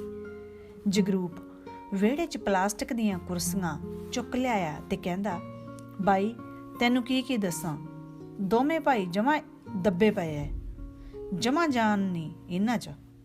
ਜੇ ਤੈਨੂੰ ਸਾਰੀਆਂ ਗੱਲਾਂ ਦੱਸਾਂ ਕਾਲਜਾ ਮੂੰਹ ਨੂੰ ਆਉਂਦਾ। ਸੋਚੀਦਾ ਇਹ ਹੱਡ ਮਾਸ ਦੇ ਬੰਦੇ ਐ ਕਿ ਲੋਹੇ ਦੇ। ਅੱਗ ਪਿੰਡਾ ਲੂਹੀ ਜਾਂਦੀ ਐ, ਫਿਰ ਵੀ ਦਿਨ ਕੱਟੀ ਕਰੀ ਜਾਂਦੇ ਐ। ਇਹ ਤਾਂ ਬਾਈ ਪਤਾ ਹੀ ਐ, ਦੱਸਣ ਦੀ ਕੀ ਲੋੜ ਨਹੀਂ। ਮੈਂ ਵੀ 17-18 ਸਾਲ ਫੌਜ ਚਲਾ ਕੇ ਆਇਆ, ਸਭ ਕੁਝ ਦੇਖਿਆ। ਦੁਨੀਆ ਛਾਣੀ ਹੈ, ਦੁਨੀਆ 'ਚ ਰਹਿ ਕੇ ਬੰਦਾ ਕੁਬੰਦਾ ਪਰਖਣ ਲੱਗ ਹੀ ਜਾਂਦਾ ਹੈ। ਹੁਣ ਤੂੰ ਦੱਸ, ਇਹ ਜਿਹੜੇ ਘਰ 'ਚ ਰਹਿੰਦੇ ਨੇ, ਇਹ ਘਰ ਕੋਈ ਏਦੂ ਚੰਗੇ ਤਾਂ ਵਿਹੜੇ ਵਾਲਿਆਂ ਦੇ ਘਰ ਹੁੰਦੇ ਐ, ਕੰਧਾਂ ਖਰੀਆਂ ਪਈਆਂ। ਬਾਈ ਕੀ ਦੱਸਾਂ, ਇੱਕ ਤੋਂ ਪਿੱਛੋਂ ਇੱਕ ਦੁੱਖ ਆ ਕੇ ਡਿੱਗਿਆ ਇਹਨਾਂ ਤੇ। ਚੰਗੇ ਭਲੇ ਰੋਟੀ ਖਾਂਦੇ ਸੀ। ਇਹਨਾਂ ਦੀ ਭੂਆ ਇੱਕ ਜਮਾਲਪੁਰ, ਉੱਥੋਂ ਚੱਲਿਆ ਸਾਰਾ ਕੰਮ। ਉਹਦੇ ਮੁੰਡੇ ਦਾ ਵਿਆਹ ਸੀ, ਉਹ ਕਿਤੇ ਨੌਕਰੀ ਕਰਦਾ ਸੀ। ਵਿਆਹ ਬਠਿੰਡੇ ਪੈਲਸ 'ਚ ਹੋਇਆ ਸੀ। ਇਹ ਸਾਰਾ ਟੱਬਰ ਗਿਆ ਸੀ। ਮਹਿੰਦਰ ਦੀ ਛੋਟੀ ਭੈਣ ਵੀ ਨਾਲ ਸੀ। ਉਹ 10ਵੀਂ ਕਰਕੇ ਹਟੀ ਸੀ। ਉਹ ਜਮਾਂ ਪਿਓ ਤੇ ਸੀ। ਵਿਆਹ 'ਚ ਇੱਕ ਹੈਡ ਮਾਸਟਰ ਆਇਆ ਹੋਇਆ ਸੀ, ਨਾਲ ਉਹਦਾ ਮੁੰਡਾ ਵੀ। ਮੁੰਡਾ ਖਾਸਾ ਲੰਮਾ ਸੀ। ਮੁੰਡੇ ਨੇ ਕੁੜੀ ਵੇਖੀ ਤਾਂ ਉੱਥੇ ਹੀ ਹੈਂਡ ਫੜ ਲਈ। ਆਖੇ ਜੇ ਵਿਆਹ ਕਰਾਉਣਾ ਤਾਂ ਇਸੇ ਕੁੜੀ ਨਾਲ ਕਰਾਉਣਾ, ਭਾਵੇਂ ਧੇਲਾ ਨਾ ਲਾਉਣ, ਨੰਦ ਕਰਾ ਕੇ ਤੋਰ ਦੇਣ। ਉਹ ਬਾਈ ਖਾਸੇ ਚਿਰ ਦੇ ਕੁੜੀ ਭਾਲਦੇ ਫਿਰਦੇ ਸੀ। ਉਹਨਾਂ ਨੇ ਇਹਨਾਂ ਦੀ ਭੂਆ ਰਾਹੀਂ ਗੱਲ ਚਲਾਈ। ਤੇਰੇ ਪਿਓ ਨੇ ਲੱਤ ਨਾ ਲਾਈ। ਵਾਰ-ਵਾਰ ਭੂਆ ਕੀੜੇ ਮਾਰਦੀ ਰਹੀ। ਹਰ ਵਾਰ ਉਹ ਕਹਿੰਦੇ ਐ ਭਾਵੇਂ ਚਾਹ ਪਿਆ ਕੇ ਕੁੜੀ ਤੋਰ ਦਿਓ, ਹੋਰ ਕੁਛ ਨਹੀਂ ਚਾਹੀਦਾ, ਰੱਜੇ ਪੁੱਜੇ ਐ। ਘਰੇ ਹੀ ਉਹ ਕੁੜੀ ਵੇਖਣ ਆਏ ਸੀ, ਘਰੇ ਹੀ ਹਾਂ ਕਹਿ ਗਏ। ਪਿੱਛੋਂ ਭੂਆ ਨੇ ਹੌਲੀ-ਹੌਲੀ ਗੱਲ ਇੰਨੀ ਵਧਾ ਲਈ ਕਿ ਆੜਤੀਏ ਨੂੰ ਕਿੱਲਾ ਗਹਿਣੇ ਕਰਨਾ ਪਿਆ। ਆਹ ਘਰ ਦਾ ਮੂੰਹ ਮੱਥਾ ਵੀ ਇਹਨਾਂ ਨੇ ਉਦੋਂ ਹੀ ਬਣਾਇਆ ਸੀ। ਉਸ ਪਿੱਛੋਂ ਆੜਤੀਏ ਤੋਂ ਕਿੱਲਾ ਛਡਾਉਂਦੇ ਇਹਨਾਂ ਦਾ 1 ਕਿੱਲਾ ਬਲੈਕੀਆਂ ਦੇ ਗਹਿਣੇ ਜਾ ਟਿਕਿਆ। ਕੁਝ ਪੈਸੇ ਇਹਨਾਂ ਨੇ ਉਹਨਾਂ ਦੇ ਪਹਿਲਾਂ ਦੇਣੇ ਸੀ। ਉਹਨਾਂ ਦੇ ਹੀ 6 ਕਿੱਲੇ ਠੇਕੇ ਤੇ ਲੈ ਕੇ ਸੌਖੇ ਹੋਣ ਲਈ ਨਰਮਾ ਬੀਜਿਆ ਸੀ, ਪਰ ਸੁੰਡੀ ਜਿਵੇਂ ਬੀਜ ਹੀ ਆਈ ਪਈ ਸੀ, ਜਮਾ ਸਵਾਹ ਕਰਕੇ ਧਰ ਗਈ। ਉਹ ਦਿਨ ਇਹਨਾਂ ਨੇ ਠੇਕੇ ਤੇ ਜ਼ਮੀਨ ਨਹੀਂ ਲਈ। ਗੁਰਜੀਤ ਬੈਠਾ ਸੁਣੀ ਜਾ ਰਿਹਾ ਸੀ। ਉਹਦੀ ਹੈਰਾਨੀ ਪਲੋ ਪਲ ਵੱਧ ਰਹੀ ਸੀ। ਜਗਰੂਪ ਫਿਰ ਦੱਸਣ ਲੱਗਿਆ, ਬਾਈ ਬਾਹਲੀਆਂ ਗੱਲਾਂ ਕਰਨ ਦਾ ਕੀ ਫਾਇਦਾ। ਇਹਨਾਂ ਦੀ ਭੂਆ ਨੇ 2 ਕੁੜੀਆਂ ਦੇ ਵਿਆਹ ਕੀਤੇ। ਉਹ ਅੰਦਰੋਂ ਹੋਲੇ ਹੋਏ ਪਏ ਸੀ। ਲੈਣ ਦੇਣ 'ਚ ਕੋਈ ਕੱਚ ਰਹਿ ਗਿਆ ਹੋਊ। ਬਸ ਭੂਆ ਨੇ ਉਹ ਕੁਛ ਕੀਤਾ ਜਿਹੜਾ ਵੈਰੀ ਵੀ ਨਹੀਂ ਕਰਦਾ। ਇੱਕ ਦਿਨ ਚੁੱਪ ਕਰਕੇ ਆਈ, ਆਪਦੇ ਹਿੱਸੇ ਦਾ ਕਿੱਲਾ ਬਲੈਕੀਆਂ ਦੇ ਨਾਂ ਕਰਾ ਗਈ। ਉਸ ਪਿੱਛੋਂ ਤੇਰਾ ਪਿਓ ਇੱਕ ਦਿਨ ਖੇਤ ਗਿਆ, ਮੁੜ ਕੇ ਨਾ ਆਇਆ। ਜਾ ਕੇ ਪਤਾ ਲੱਗਿਆ ਉਹਨੇ ਫਾਹਾ ਲੈ ਲਿਆ ਸੀ। ਹੋਰ ਜਿਵੇਂ ਕੋਈ ਕਰਨ ਵਾਲੀ ਗੱਲ ਹੀ ਨਹੀਂ ਸੀ। ਉਹ ਦੋਵੇਂ ਖੇਤ ਚਲੇ ਗਏ। 2 ਪਹੀਆਂ ਤੇ ਜ਼ਮੀਨ ਲੱਗਦੀ ਸੀ। ਸਾਰੀ ਕਣਕ ਇੱਕ ਹੱਥ ਦੀ ਬੀਜੀ ਲੱਗਦੀ ਸੀ, ਪਰ ਪਰਲੇ ਪਾਸੇ 1 ਕਿੱਲੇ 'ਚ ਪਾਈ ਵੱਟ ਕਹਿ ਰਹੀ ਸੀ ਕਿ ਇਹ ਕਿਸੇ ਹੋਰ ਦਾ ਖੇਤ ਹੈ। ਅਜੇ ਉਹ ਖੇਤ ਗਏ ਹੀ ਸੀ ਕਿ ਗੁਰਦੁਆਰੇ ਦੇ ਸਪੀਕਰ 'ਚੋਂ ਆਵਾਜ਼ ਆਈ, ਭਾਈ ਪਿੰਡ 'ਚ ਬਿਜਲੀ ਵਾਲੇ ਕਨੈਕਸ਼ਨ ਕੱਟਣ ਆਏ ਐ, ਘਰ ਘਰ ਦਾ ਬੰਦਾ ਸੱਥ 'ਚ ਆ ਜਾਓ ਭਾਈ, ਘਿਰਾਓ ਕਰਨਾ ਹੈ। ਜਗਰੂਪ ਇੱਕਦਮ ਚੁਕੰਨਾ ਹੋ ਗਿਆ ਤੇ ਗੁਰਜੀਤ ਨੂੰ ਨਾਲ ਲੈ ਕੇ ਪਿੰਡ 'ਚ ਆ ਗਿਆ। ਸੱਥ 'ਚ 15-20 ਜਣੇ 3 ਬਿਜਲੀ ਵਾਲਿਆਂ ਨੂੰ ਘੇਰੀ ਖੜੇ ਸੀ। ਇੱਕ ਦੇ ਹੱਥ 'ਚ ਪਲਾਸ ਸੀ, ਦੂਜੇ ਉਹ ਤੋਂ ਵੱਡੇ ਮੁਲਾਜ਼ਮ ਲੱਗਦੇ ਸੀ। 2-3 ਮੁੰਡੇ ਉਹਨਾਂ ਦੇ ਮੰਜਿਆਂ ਤੇ ਬੈਠਿਆਂ ਦੀ ਮੂਵੀ ਬਣਾ ਰਹੇ ਸੀ ਤੇ ਗੱਲੀ ਬਾਤੀ ਜ਼ਲੀਲ ਵੀ ਕਰ ਰਹੇ ਸੀ। ਸਾਡੇ ਕਨੈਕਸ਼ਨ ਕੱਟਣ ਵੇਲੇ ਤੁਹਾਨੂੰ ਪਿੰਡ ਦਾ ਰਾਹ ਦਿਸ ਜਾਂਦਾ, ਫੈਕਟਰੀਆਂ ਦਾ ਰਾਹ ਨਹੀਂ ਦਿੰਦਾ। ਉਹਨਾਂ ਬੰਨੀ ਤੁਸੀਂ ਮੂੰਹ ਨਹੀਂ ਕਰਦੇ। ਉਹ ਤੁਹਾਨੂੰ ਤੇ ਵੱਡਿਆਂ ਨੂੰ ਹੱਥ ਝਾੜਦੇ ਆ। ਸਰਕਾਰੀ ਦਫ਼ਤਰਾਂ ਬੰਨੀ ਲੱਖਾਂ ਰੁਪਏ ਦੇ ਬਿੱਲ ਖੜੇ ਆ। ਕਦੇ ਉਹਨਾਂ ਦੇ ਕਨੈਕਸ਼ਨ ਕੱਟੇ ਆ? ਥਾਣੇ ਦਾ ਕਨੈਕਸ਼ਨ ਕੱਟਿਆ ਕਦੇ? ਡਰ ਲੱਗਦਾ ਪਤੰਦਰਾਂ ਤੋਂ। ਬਿਜਲੀ ਵਾਲੇ ਸੁਣੀ ਜਾ ਰਹੇ ਸੀ। ਉਹਨਾਂ ਚੋਂ ਇੱਕ ਨੇ ਕਿਹਾ, ਅਸੀਂ ਤਾਂ ਜੀ ਮੁਲਾਜ਼ਮ ਆ, ਸਾਡਾ ਕੀ ਦੋਸ਼ ਹੈ? ਵੱਡੇ ਅਫਸਰ ਭੇਜ ਦਿੰਦੇ ਆ, ਸਾਨੂੰ ਆਉਣਾ ਹੀ ਪੈਂਦਾ। ਹੁਣ ਦੱਸੋ, ਉਹਨਾਂ ਨੂੰ ਲੈ ਜਾਣ ਤੁਹਾਨੂੰ, ਅਸੀਂ ਪੁੱਛੀਏ ਉਹਨਾਂ ਨੂੰ ਲੋਕਾਂ ਦੇ ਗਲ ਗੁੱਠਾ ਕਿਵੇਂ ਦੇਈਦਾ? ਜਗਰੂਪ ਉਹਨਾਂ ਨਾਲ ਮੰਜੇ ਤੇ ਜਾ ਬੈਠਾ। ਇਕੱਠ 'ਚ ਉਹਨੇ ਇੱਕ ਮੁੰਡੇ ਨੂੰ ਕਿਹਾ ਕਿ ਉਹ ਉਹਨਾਂ ਦੇ ਘਰੋਂ ਚਾਹ ਲੈ ਕੇ ਆਵੇ। ਬਿਜਲੀ ਵਾਲੇ ਹੁਣ ਤੱਕ ਘਬਰਾਏ ਹੋਏ ਸੀ। ਜਗਰੂਪ ਦੇ ਆਏ ਤੋਂ ਉਹ ਕੁਝ ਹੌਸਲੇ 'ਚ ਆ ਗਏ। ਉਹ ਖੁੱਲ੍ਹ ਕੇ ਬਹਿ ਗਏ।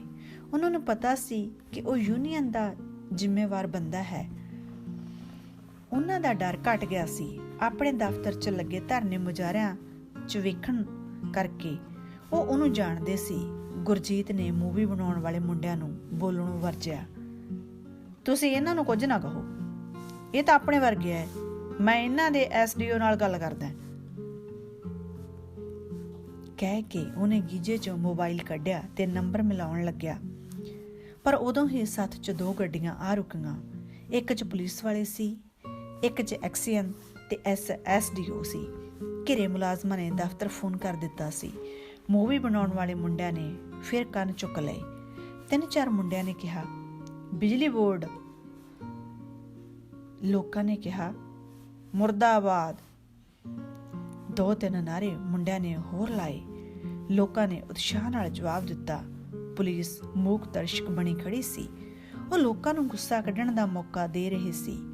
ਉਹਨੂੰ ਪਤਾ ਸੀ ਕਿ 5-10 ਮਿੰਟ ਹੀ ਲੋਕ ਬੋਲਣਗੇ, ਪਿੱਛੋਂ ਆਪੇ ਢੈਲੇ ਪੈ ਜਾਣਗੇ। ਆਖਰ ਕਦੋਂ ਤੱਕ ਕਲਪ ਸਕਦਾ ਕੋਈ। ਜਗਰੂਪ ਦੇ ਘਰੋਂ ਚਾਹ ਆ ਗਈ। ਪਹਿਲਾਂ ਆਏ ਮੁਲਾਜ਼ਮਾਂ ਨੇ ਫੜ ਲਈ, ਕਾਰ 'ਚ ਆਏ ਅਫਸਰਾਂ ਨੇ ਨਹੀਂ ਫੜੀ। ਜਗਰੂਪ ਬੋਲਿਆ, ਐਕਸੀਅਨ ਸਾਹਿਬ, ਮੈਨੂੰ ਕਹਿਣਾ ਤਾਂ ਨਹੀਂ ਚਾਹੀਦਾ, ਪਰ ਤੁਹਾਨੂੰ ਆਉਣ ਤੋਂ ਪਹਿਲਾਂ ਸੋਚਣਾ ਚਾਹੀਦਾ ਸੀ। ਤੁਹਾਡੀਆਂ ਗਲਤ ਨੀਤੀਆਂ ਨੇ ਸਾਨੂੰ ਬਿੱਲ ਭਰਨ ਜੋਗਰੇ ਨਹੀਂ ਛੱਡਿਆ। ਜੇ ਸਾਡੇ ਕੋਲੇ ਕੁਝ ਹੋਵੇ ਅਸੀਂ ਭਰ ਨਾ ਦੇਈਏ ਬਿੱਲ। ਵੱਡਿਆਂ ਦੇ ਗਲ 'ਚ ਹੱਥ ਪਾਇਆ ਕਰੋ। ਫੈਕਟਰੀਆਂ 'ਚ ਕੀ ਹੁੰਦਾ, ਕਿਵੇਂ ਚੋਰੀਆਂ ਕਰਾਈਆਂ ਜਾਂਦੀਆਂ, ਸਾਨੂੰ ਸਭ ਪਤਾ। ਕੋਈ ਨਹੀਂ ਜਾਂਦਾ ਉੱਥੇ। ਸਾਡੀ ਸੰਗੀ ਘੁੱਟਣ ਵੇਲੇ ਬਿੰਦ ਲਾਉਂਦੇ ਹੋ। ਗੁਆਂਢੀ ਰਾਜਾਂ 'ਚ ਬਿਜਲੀ ਦਾ ਕੀ ਭਾਅ ਹੈ, ਇੱਥੇ ਕੀ ਭਾਅ ਹੈ? ਅੱਧੋ ਸੁੱਧੀ ਦਾ ਫਰਕ ਹੈ। ਜੇ ਨਹੀਂ ਤਾਂ ਦੱਸੋ, ਫਿਰ ਕਿੱਥੋਂ ਭਰਨ ਲੋਕ ਬਿੱਲ? ਐਕਸੀਅਨ ਬੋਲਿਆ, ਇਹਦੇ 'ਚ ਸਾਡਾ ਕੀ ਕਸੂਰ ਹੈ? ਨੀਤੀਆਂ ਉੱਤੋਂ ਬਣਦੀਆਂ ਨਹੀਂ, ਅਸੀਂ ਤਾਂ ਲਾਗੂ ਕਰਨ ਵਾਲੇ ਹਾਂ। ਜੇ ਤੁਹਾਨੂੰ ਕੋਈ ਗਿਲਾ ਹੈ, ਪਟਿਆਲੇ ਬੋਰਡ ਦੇ ਦਫ਼ਤਰ ਅੱਗੇ ਦਿਓ ਧਰਨੇ। ਛੋਟੇ ਮੁਲਾਜ਼ਮਾਂ ਦੇ ਕੰਮ ਕਰਨ ਨੂੰ ਕਿਉਂ ਰੋਕਦੇ ਹੋ? ਰੋਕੀਏ ਨਾ, ਹੋਰ ਇਹਨਾਂ ਦੇ ਹੱਥ 'ਚ ਪਲਾਸ ਫੜਾ ਦਈਏ ਕਿ ਆਹ ਲਓ, ਕਰੋ ਸਾਡੇ ਘਰਾਂ ਦਾ ਹਨੇਰਾ। ਇੱਕ ਮੁੰਡਾ ਬੋਲਿਆ। ਉਹਦੇ ਮਗਰੋਂ ਸਾਰੇ ਬੋਲਣ ਲੱਗ ਪਏ। ਕੋਈ ਪਤਾ ਨਹੀਂ ਸੀ ਲੱਗ ਰਿਹਾ ਕੌਣ ਕੀ ਬੋਲਦਾ ਹੈ। ਕੜਮਾਸ ਮਚ ਗਿਆ। ਪੁਲਿਸ ਵਾਲੇ ਮੁਲਾਜ਼ਮਾਂ ਦੁਆਲੇ ਹੋ ਗਏ। ਮੂੰਹੋਂ ਮੂੰਹ ਕੁਝ ਨਹੀਂ ਸੀ ਰਹੀ। ਹਥਿਆਰ ਉਹਨਾਂ ਕੋਲ ਸੀ, ਮੁਲਾਜ਼ਮਾਂ ਵੱਲ ਵੱਧ ਕੋਈ ਨਹੀਂ ਸੀ ਰਿਹਾ। ਆਖਰ ਟਿਕਟਕਾ ਹੋ ਗਿਆ। ਲੋਕਾਂ ਨੇ ਹਿੰਡ ਕਰਕੇ ਜਿਹੜੇ 2 ਘਰਾਂ ਦੇ ਕਨੈਕਸ਼ਨ ਕੱਟੇ ਸੀ, ਮਹੀਨਾ 20 ਦਿਨਾਂ ਦਾ ਸਮਾਂ ਲੈ ਕੇ ਜੁੜਵਾ ਲਏ। ਜਦੋਂ ਅਫਸਰ ਤੇ ਪੁਲਿਸ ਵਾਲੇ ਗੱਡੀਆਂ 'ਚ ਬਹਿ ਕੇ ਜਾ ਰਹੇ ਸੀ ਤਾਂ ਕਿਸੇ ਮੁੰਡੇ ਨੇ ਕਿਹਾ, ਕਿਸਾਨ ਯੂਨੀਅਨ। ਇਕੱਠ ਨੇ ਕਿਹਾ, ਜ਼ਿੰਦਾਬਾਦ। 5-4 ਨਾਰੇ ਹੋਰ ਲੱਗਣ ਪਿੱਛੋਂ ਲੋਕ ਆਪਣੇ ਆਪਣੇ ਘਰੇ ਚਲੇ ਗਏ। ਗੁਰਜੀਤ ਦਾ ਇਹ ਪਹਿਲਾ ਮੌਕਾ ਸੀ। ਪਹਿਲਾਂ ਕਦੇ ਵੀ ਉਹਨੇ ਇਸ ਤਰ੍ਹਾਂ ਲੋਕ ਅਫਸਰਾਂ ਦੇ ਗਲ ਪੈਂਦੇ ਨਹੀਂ ਸੀ ਵੇਖੇ, ਨਾ ਕਦੇ ਘੇਰਦੇ ਸੁਣੇ ਸੀ। ਉਹਨੂੰ ਲੋਕ ਬੋਲਦੇ ਚੰਗੇ ਵੀ ਲੱਗੇ ਤੇ ਘੇਰੇ ਹੋਏ ਮੁਲਾਜ਼ਮਾਂ ਤੇ ਤਰਸ ਵੀ ਆਇਆ। ਪਰ ਫਿਕਰ ਉਹਨੂੰ ਇਸ ਗੱਲ ਦਾ ਸੀ ਕਿ ਪਿੰਡਾਂ ਦੇ ਲੋਕ ਕੀ ਸੱਚੂਆਂ ਬਿੱਲ ਭਰਨ ਜੋਗਰੇ ਨਹੀਂ ਰਹੇ? ਜੇ ਨਹੀਂ ਰਹੇ ਤਾਂ ਫਿਰ ਇਹਨਾਂ ਦਾ ਕੀ ਬਣੂ? ਉਹ ਦੋਵੇਂ ਘਰੇ ਆ ਗਏ। ਗੱਲ ਫਿਰ ਉਹਦੇ ਪਿਓ ਦੀ ਚੱਲ ਪਈ। ਪਰ ਬਾਈ ਬਲਾਈਕੀਆਂ ਨੇ ਇੱਕ ਗੱਲ ਚੰਗੀ ਕੀਤੀ। ਤੁਹਾਡੇ ਪਿਓ ਮਰਨ ਵਾਲੇ ਪੈਸੇ ਕਹਿ ਕਹਾ ਕੇ ਸਰਕਾਰ ਤੋਂ ਛੇਤੀ ਦਵਾਤੇ। ਪਿੱਛੋਂ ਇਹਨਾਂ ਕੋਈ ਖੱਬਾ ਸੱਜਾ ਕੀਤਾ? ਕੁਛ ਪੈਸੇ ਦੇ ਕੇ ਗਹਿਣੇ ਵਾਲਾ ਕਿੱਲਾ ਛੁਡਾ ਲਿਆ, ਬਾਕੀ ਲਿਖਤ ਕਰ ਲਈ। ਹੁਣ 1.5 ਲੱਖ ਰੁਪਇਆ ਰਹਿੰਦਾ ਮੇਰੇ ਖਿਆਲ 'ਚ। ਵਿਆਜ ਬਟੂਏ ਕੋਠੀ 'ਚ ਕੰਮ ਕਰ ਕੇ ਕਟਾਈ ਜਾਂਦੇ ਆ। ਇਦੋਂ ਪਹਿਲਾਂ ਖੇਤ ਕੰਮ ਕਰਾ ਆਉਂਦੇ ਸੀ। 1 ਕਿੱਲਾ ਆੜਤੀਏ ਦੀ ਕੁਰਕੀ 'ਚ ਹੈ, ਉਹ ਅਸੀਂ ਹੋਣ ਨਹੀਂ ਦਿੰਦੇ। ਮਾਮਲਾ ਜੇ ਲਮਕਿਆ ਹੋਇਆ, ਪਤਾ ਨਹੀਂ ਕੀ ਬਣੂ। ਇੰਨੀ ਗੱਲ ਸੀ ਬਾਈ, ਮੈਂ ਤੈਨੂੰ ਦੱਸਤੀ। ਸਾਰੀ ਗੱਲ ਤੇਰੇ ਸਾਹਮਣੇ ਹੈ। ਹੁਣ ਤੂੰ ਜੋ ਕਹੇਗਾ ਸਾਨੂੰ ਮਨਜ਼ੂਰ ਹੈ। ਪਰ ਮੈਂ ਫੇਰ ਕਹਿਣਾ, ਵੱਡਾ ਭਾਈ ਪਿਓ ਵਰਗਾ ਹੁੰਦਾ। ਇੱਥੇ ਆ ਜਾ, ਆ ਕੇ ਇਹਨਾਂ ਦੇ ਸਿਰ ਤੇ ਹੱਥ ਰੱਖ, ਮੂਹਰੇ ਲੱਗ। ਸਾਰਾ ਦਿਨ ਭਾਵੇਂ ਧੁੱਪੇ ਖੜਾਈ ਰੱਖੀ। ਇਹ ਨਾ ਕਰਨ ਵਾਲੇ ਨਹੀਂ। ਰੋਟੀ ਤੋਂ ਬਿਨਾਂ ਕੋਈ ਵੈਲ ਨਹੀਂ ਇਹਨਾਂ ਨੂੰ। ਇਹ ਕਹਿ ਕੇ ਉਹਨੇ ਗੁਰਜੀਤ ਵੱਲ ਵੇਖਿਆ। ਉਹ ਵਰੋਲੇ 'ਚ ਆਏ ਬੰਦੇ ਵਾਂਗ ਖੜਾ ਸੀ। ਚਾਰੇ ਪਾਸੇ ਗਰਦ ਗੁਬਾਰ ਸੀ। ਬਾਹਰ ਕੁਝ ਨਜ਼ਰ ਨਹੀਂ ਸੀ ਆ ਰਿਹਾ। ਇੱਕ ਤਰ੍ਹਾਂ ਧੂੜ ਦਾ ਝੁੰਬ ਵੱਜ ਗਿਆ ਸੀ। ਕੁਝ ਸੰਭਲ ਕੇ ਉਹਨੇ ਪੁੱਛਿਆ, ਕੁੜੀ ਆਉਂਦੀ ਜਾਂਦੀ ਕਿ ਨਹੀਂ? ਹਾਂ ਆਉਂਦੀ ਹੈ। ਉਹਨੇ ਇੱਕ ਗੱਲ ਚੰਗੀ ਕੀਤੀ, ਇੱਕ ਦਿਨ ਤਹਿਸੀਲਦਾਰ ਦੇ ਆ ਕੇ ਆਪਣਾ ਹਿੱਸਾ ਛੱਡ ਗਈ। ਵਿਆਹ ਪਿੱਛੋਂ ਉਹ ਪੜ੍ਹ ਵੀ ਗਈ ਸੀ, ਹੁਣ ਨੌਕਰੀ ਕਰਦੀ ਹੈ। ਕੋਈ ਕਦੇ ਕਦੇ ਆ ਵੀ ਜਾਂਦੀ ਹੈ। ਦੁਪਹਿਰੇ ਰੋਟੀ ਉਹਨਾਂ ਨੇ ਖਾਧੀ। ਗੁਰਜੀਤ ਦਾ ਮਨ ਟੁੱਟਿਆ ਪਿਆ ਸੀ। ਗੁਰਦੀਪ ਤੋਂ ਵਿਹੜੇ 'ਚ ਹੀ ਉਹਨੇ ਮੰਜਾ ਮੰਗਵਾ ਲਿਆ। ਪਤਾ ਨਹੀਂ ਸੋਚਾਂ ਦੇ ਤਾਣੇ ਬਾਣੇ 'ਚ ਉਲਝੇ ਨੂੰ ਨੀਂਦ ਕਦੋਂ ਆਈ। ਜਦੋਂ ਉੱਠਿਆ ਤਾਂ ਸੂਰਜ ਗਰਕਣ ਵਾਲਾ ਸੀ। ਉਹ ਉੱਠ ਬੈਠਾ, ਅੱਖਾਂ ਮਲਣ ਲੱਗਿਆ। ਹਲਕੀ ਹਲਕੀ ਰੜਕ ਪੈ ਰਹੀ ਸੀ। ਜਗਰੂਪ ਨੇ ਆਥਣੇ ਮੀਟ ਬਣਾਇਆ ਤੇ ਸ਼ਰਾਬ ਦਾ ਅਧੀਆ ਵੀ ਲਿਆਇਆ। ਆਪ ਉਹ ਪੀਂਦਾ ਨਹੀਂ ਸੀ, ਪਰ ਗੁਰਜੀਤ ਪਹਿਲੀ ਵਾਰ ਆਇਆ ਹੋਣ ਕਰਕੇ ਮਨ ਕੀਤਾ ਸੀ। ਨਾਲ ਦੀ ਨਾਲ ਇਹ ਵੀ ਸੋਚਿਆ ਸੀ ਕਿ ਸ਼ਾਇਦ ਸ਼ਰਾਬ ਪੀ ਕੇ ਉਹ ਆਪਣੇ ਮਨ ਦੀ ਗੱਲ ਦੱਸੇ। ਹੁਣ ਤੱਕ ਉਹ ਕਿਸੇ ਸਿੱਟੇ ਤੇ ਨਹੀਂ ਸੀ ਪਹੁੰਚ ਸਕਿਆ ਕਿ ਗੁਰਜੀਤ ਇੱਥੇ ਕੀ ਕਰਨ ਆਇਆ ਹੈ। ਸ਼ਰਾਬ ਪੀ ਕੇ ਉਹਦੇ ਮਨ 'ਚ ਕੀ ਹੈ ਦੱਸਿਆ ਨਹੀਂ ਸੀ। ਅੱਧਾ ਕਪਊਆ ਉਹਨੇ ਮਸਾਂ ਪੀਤਾ ਤੇ ਫਿਰ ਰੋਟੀ ਲਿਆਉਣ ਲਈ ਕਿਹਾ। ਰੋਟੀ ਵੀ ਉਹਨੇ ਬਹੁਤੀ ਨਹੀਂ ਸੀ ਖਾਧੀ। ਉਹਦੇ ਖਾਣ ਪੀਣ ਤੋਂ ਜਗਰੂਪ ਨੂੰ ਲੱਗਿਆ ਸੀ ਕਿ ਉਹ ਸਬਰ ਸੰਤੋਖ ਵਾਲਾ ਬੰਦਾ ਹੈ, ਕਿਸੇ ਗੱਲ ਦੇ ਸਿਰੇ ਜਾਣ ਵਾਲਾ ਨਹੀਂ, ਨਾ ਹੀ ਅੜਨ ਵਾਲਾ। ਪਰ ਜੇ ਉਹ ਆਇਆ ਤਾਂ ਕੀ ਕਰਨ ਆਇਆ? ਉਹ ਪਤਾ ਲਾਉਣਾ ਚਾਹੁੰਦਾ ਸੀ ਕਿ ਆਪਣੇ ਭਾਈਆਂ ਨੂੰ ਤਾਰਨ ਆਇਆ ਜਾਂ ਡੋਬਣ ਆਇਆ। ਜਦੋਂ ਬਲੈਕੀਆਂ ਦੇ ਘਰੇ ਮਹਿੰਦਰ ਦੀ ਘਰਵਾਲੀ ਆਏ ਗੁਰਜੀਤ ਬਾਰੇ ਦੱਸਣ ਗਈ ਸੀ ਤਾਂ ਮਹਿੰਦਰ ਨੇ ਛੋਟੇ ਨੂੰ ਆਪਣੇ ਕੋਲ ਬੁਲਾ ਕੇ ਕਿਹਾ ਸੀ ਕਿ ਜਗਰੂਪ ਕੋਲ ਜਾ, ਉਹਨੂੰ ਕਹਿ ਕਿ ਘਰੇ ਵੀ ਜਾਵੇ ਤੇ ਆਥਣ ਤੱਕ ਬਾਈ ਦੇ ਨਾਲ ਰਹੇ ਤੇ ਵਿੱਚੋਂ ਗੱਲ ਕੱਢੇ ਕਿ ਉਹ ਕੀ ਕਰਨ ਆਇਆ। ਪਰ ਗੱਲ ਨਹੀਂ ਸੀ, ਪਤਾਲ 'ਚ ਡੁੱਬੀ ਪਈ ਸੀ। ਅਜੇ ਤੱਕ ਬਾਹਰ ਨਹੀਂ ਸੀ ਆਈ। ਰੋਟੀ ਖਾ ਕੇ ਗੁਰਜੀਤ ਪੈ ਗਿਆ। ਲਾਈਟ ਬੁਝਾ ਦਿੱਤੀ। ਜਗਰੂਪ ਬਾਹਰ ਆਇਆ। ਉਹਨੂੰ ਯਾਦ ਆਇਆ ਕਿ ਮਹਿੰਦਰ ਨੇ ਆਥਣੇ ਘਰੇ ਆਉਣ ਲਈ ਕਿਹਾ ਸੀ। ਉਹ ਮਹਿੰਦਰ ਦੇ ਘਰ ਵੱਲ ਹੋ ਤੁਰਿਆ। ਜਾਂਦੇ ਨੂੰ ਉਹ ਵਿਹੜੇ 'ਚ ਗੇੜੇ ਲਾਈ ਜਾਂਦਾ ਸੀ। ਥੋੜੀ ਬਹੁਤੀ ਰੋਟੀ ਉਹਨੇ ਖਾ ਲਈ ਸੀ, ਪਰ ਮਨ ਟਿਕਾਣੇ ਨਹੀਂ ਸੀ ਆ ਰਿਹਾ। ਉਬੜਾ ਚੁਬੜੀ ਲੱਗੀ ਹੋਈ ਸੀ। ਇੱਕ ਗੇੜਾ ਉਹ ਪਿੰਡ ਦੀ ਫਿਰਨੀ ਦਾ ਵੀ ਲਾ ਆਇਆ ਸੀ, ਪਰ ਮਨ ਪਾਰਾ ਬਣਿਆ ਪਿਆ ਸੀ, ਖਿਰਕੀ ਜਾਂਦਾ ਸੀ। ਰਾਤ ਦੇ 10 ਵੱਜਣ ਵਾਲੇ ਸੀ। ਜਗਰੂਪ ਨੇ ਗੱਲਾਂ ਹੀ ਲੰਬੀਆਂ ਛੇੜ ਲਈਆਂ ਸੀ। ਉਹਦਾ ਸਾਰੀਆਂ ਗੱਲਾਂ ਦੱਸਣ ਦਾ ਤੱਤ ਸਾਰ ਇਹ ਸੀ ਕਿ ਗੁਰਜੀਤ ਦੇ ਦੋਵੇਂ ਭਾਈਆਂ ਦੀ ਹਾਲਤ ਬਹੁਤ ਮਾੜੀ ਹੈ। ਉਹਨਾਂ ਕੋਲ ਜੋ ਕੁਝ ਬਚਿਆ ਹੈ ਉਹਦੇ ਚੋਂ ਕੁਝ ਦੇਣ ਦੀ ਉਹ ਹਿੰਮਤ ਨਹੀਂ ਰੱਖਦੇ। ਰਹਿਮ ਹੀ ਕੀਤਾ ਜਾਵੇ ਤਾਂ ਚੰਗਾ ਹੈ। ਇਸੇ ਕਰਕੇ ਸਮਾਂ ਕਾਫੀ ਲੱਗ ਗਿਆ ਸੀ। ਮਹਿੰਦਰ ਨੇ ਸੌਣ ਦਾ ਯਤਨ ਕੀਤਾ, ਪਰ ਟੇਕ ਨਹੀਂ ਸੀ ਆ ਰਹੀ। ਦੂਜੇ ਕਮਰੇ 'ਚ ਛੋਟਾ ਪਿਆ ਸੀ। ਉਹਨੂੰ ਵੀ ਨੀਂਦ ਨਹੀਂ ਸੀ ਆ ਰਹੀ। ਉਹ ਵੀ ਸੋਚ ਰਿਹਾ ਸੀ ਕਿ ਬਾਈ ਆਇਆ ਹੈ ਤਾਂ ਕੀ ਕਰਨ ਆਇਆ। ਉਹ ਇੱਥੇ ਰਹੇਗਾ ਜਾਂ ਮੁੜ ਜਾਵੇਗਾ? ਜੇ ਇੱਥੇ ਰਿਹਾ ਤਾਂ ਕੀ ਕਰੇਗਾ? ਮਹਿੰਦਰ ਦੀ ਘਰਵਾਲੀ ਭਾਵੇਂ ਕੁਝ ਕਹਿ ਨਹੀਂ ਸੀ ਰਹੀ, ਉਲਝੀ ਉਹ ਵੀ ਇਸੇ ਤਾਣੇ ਬਾਣੇ 'ਚ ਪਈ ਸੀ। ਅੱਖਾਂ 'ਚ ਧੁੰਦ ਸੰਘਣੀ ਹੋਈ ਪਈ ਸੀ। ਕੋਈ ਸਿੰਮੀ ਜਾ ਰਹੇ ਸੀ। ਵਾਰ-ਵਾਰ ਉਹ ਅੱਖਾਂ ਹਥੇਲੀ ਨਾਲ ਪੂੰਝਦੀ ਸੀ, ਕਦੇ-ਕਦੇ ਸ਼ਾਲ ਦੇ ਲੜ ਨਾਲ। ਗੁਰਜੀਤ ਕਾਹਦਾ ਆਇਆ ਸੀ? ਘਰ ਹਿੱਲ ਗਿਆ ਸੀ। ਭੁਚਾਲ ਆ ਗਿਆ ਸੀ। ਧਰਤੀ ਡੋਲ ਗਈ ਸੀ। ਇਸੇ ਘਰ 'ਚ ਕਦੇ ਮਹਿੰਦਰ ਦੇ ਮਾਂ ਪਿਓ ਦਾ ਸੱਥਰ ਵਿਛਿਆ ਸੀ। ਭੂਆ ਨੇ ਵੀ ਕਹਿਰ ਢਾਇਆ ਸੀ, ਪਰ ਉਹ ਸਭ ਕੁਝ ਜਰ ਲਿਆ ਸੀ। ਗੁਰਜੀਤ ਦਾ ਆਉਣਾ ਜਿਵੇਂ ਹੁਣ ਤੱਕ ਪਈਆਂ ਸਾਰੀਆਂ ਮਾਰਾਂ ਤੋਂ ਵੱਡਾ ਹੋਵੇ। ਹੇਠਲੀ ਉੱਤੇ ਆ ਗਈ ਸੀ। ਜਗਰੂਪ ਆਇਆ ਤਾਂ ਮਹਿੰਦਰ ਨੇ ਪੁੱਛਿਆ, ਕੀ ਬਣਿਆ ਫੇਰ? ਬਣਨਾ ਕੀ ਸੀ? ਗੱਲ ਕੋਈ ਰਾਹ ਨਹੀਂ ਪਈ। ਸੁਣੇ ਗਿਆ, ਆਪਦੇ ਵੱਲੋਂ ਕੁਝ ਨਹੀਂ ਕਿਹਾ, ਪਰ ਮੈਨੂੰ ਇੱਕ ਸ਼ੱਕ ਪੈਂਦਾ ਹੈ। ਉਹਨੇ ਪੁੱਛਿਆ ਸੀ ਕਿ ਬਲੈਕੀਆਂ ਦਾ ਘਰ ਕਿਹੜੇ ਪਾਸੇ ਹੈ। ਉਹਦਾ ਇਹ ਪੁੱਛਣਾ ਮੈਨੂੰ ਚੰਗਾ ਨਹੀਂ ਲੱਗਿਆ। ਚਲੋ ਵੇਖਦੇ ਆ ਕੀ ਹੁੰਦਾ। ਤੂੰ ਪੈ ਜਾ ਹੁਣ। ਇਹੋ ਜਿਹੀ ਹਵਾ ਹੋਈ ਉਹੋ ਜਿਹਾ ਓਲਾ ਕਰਾਂਗੇ। ਇਹਦੇ ਗਏ ਤੋਂ ਮੈਂ ਬਲੈਕੀਆਂ ਨਾਲ ਗੱਲ ਕਰੂੰ ਕਿ ਨਾ ਜਿਉਂਦਿਆਂ ਨੂੰ ਮਾਰ ਤੁਹਾਨੂੰ। ਇਹ ਕਹਿ ਕੇ ਜਗਰੂਪ ਤੁਰ ਗਿਆ। ਉਹਦੇ ਜਾਣ ਪਿੱਛੋਂ ਮਹਿੰਦਰ ਸੋਚਣ ਲੱਗਿਆ, ਇਹ ਵੀ ਨਾ ਕਿਤੇ ਭੂਆ ਵਾਲੀ ਕਰੇ, ਇਹਦੇ ਨਾਲ ਜ਼ਮੀਨ ਬੋਲਦੀ ਹੈ, ਜੇ ਬੈ ਕਰ ਗਿਆ ਅਸੀਂ ਇਹਦਾ ਕੀ ਕਰ ਲਵਾਂਗੇ। ਇੱਕ ਕਿੱਲਾ ਤਾਂ ਪਹਿਲਾਂ ਹੀ ਗਈ ਪਈ ਹੈ, ਇੱਕ ਹੋਰ ਗਿਆ ਤਾਂ ਸਾਡਾ ਕੀ ਬਣੂ। ਆੜਤੀਆਂ ਦੀ ਕੁਰਕੀ ਵਾਲਾ ਕਿੱਲਾ ਤੇ ਇੱਕ ਹੋਰ ਰਹਿ ਜੂ ਸਾਡੇ ਕੋਲ। ਇਹ ਸੋਚਦਾ ਹੋਇਆ ਉਹ ਅੰਦਰ ਆਇਆ ਤਾਂ ਘਰ ਵਾਲੀ ਕਹਿੰਦੀ, ਫਿਰ ਕੀ ਦੱਸ ਕੇ ਗਿਆ ਜਗਰੂਪ? ਕੀ ਦੱਸ ਕੇ ਜਾਣਾ ਸੀ? ਕਹਿੰਦਾ ਕੋਈ ਗੱਲ ਨਹੀਂ ਦੱਸੀ, ਬਸ ਸੁਣੇ ਗਿਆ। ਬਲੈਕੀਆ ਦਾ ਘਰ ਪੁੱਛਦਾ ਸੀ, ਮੈਨੂੰ ਲੱਗਦਾ ਆਪਣੇ ਗਲ ਗੂਠਾ ਦੇਣ ਆਇਆ। ਇਹ ਦੱਸ ਕੇ ਉਹ ਰੋਣ ਲੱਗ ਪਿਆ। ਉਹਦੀ ਘਰ ਵਾਲੀ ਵੀ ਰੋਣ ਲੱਗ ਪਈ। ਦੋਵੇਂ ਕੁੜੀਆਂ ਵੀ ਹਾਏ ਮੰਮੀ ਕਹਿ ਕੇ ਮਾਂ ਦੇ ਗਲ ਲੱਗ ਕੇ ਰੋਣ ਲੱਗ ਪਈਆਂ। ਉਹਨਾਂ ਨੂੰ ਰੋਂਦਿਆਂ ਨੂੰ ਸੁਣ ਕੇ ਛੋਟਾ ਵੀ ਆ ਗਿਆ।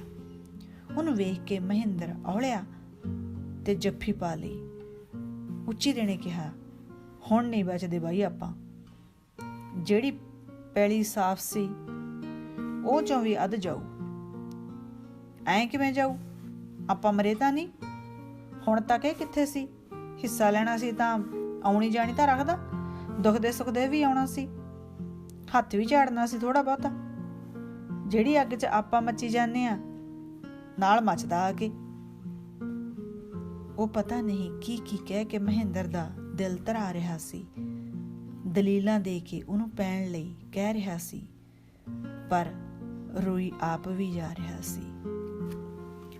ਹੁਣੇ ਤੁਸੀਂ ਸੁਣ ਰਹੇ ਸੀ ਸ਼੍ਰੀ ਬੂਟਾ ਸਿੰਘ ਚੌਹਾਨ ਦਾ ਲਿਖਿਆ ਹੋਇਆ ਨਾਵਲ ਪਤਾ ਨਹੀਂ ਸੀ ਦਾ ਇਹ ਭਾਗ। ਇਹ ਨਾਵਲ ਤੁਹਾਨੂੰ ਕਿਵੇਂ ਲੱਗ ਰਿਹਾ ਹੈ? ਕਮੈਂਟ ਬਾਕਸ ਦੇ ਵਿੱਚ ਜਾ ਕੇ ਸਾਨੂੰ ਆਪਣੀ ਰਾਏ ਜ਼ਰੂਰ ਦਿਓ। ਤੇ ਹੁਣ ਮੈਨੂੰ ਅੰਮ੍ਰਿਤਪਾਲ ਕਲੇਰ ਨੂੰ ਦਿਓ ਇਜਾਜ਼ਤ। ਸਦਾ ਖੁਸ਼ ਰਹੋ। ਚੌਹਾਨ ਇੰਟਰਟੇਨਮੈਂਟ ਤੁਹਾਡਾ ਆਪਣਾ, ਤੁਹਾਡੇ ਲਈ।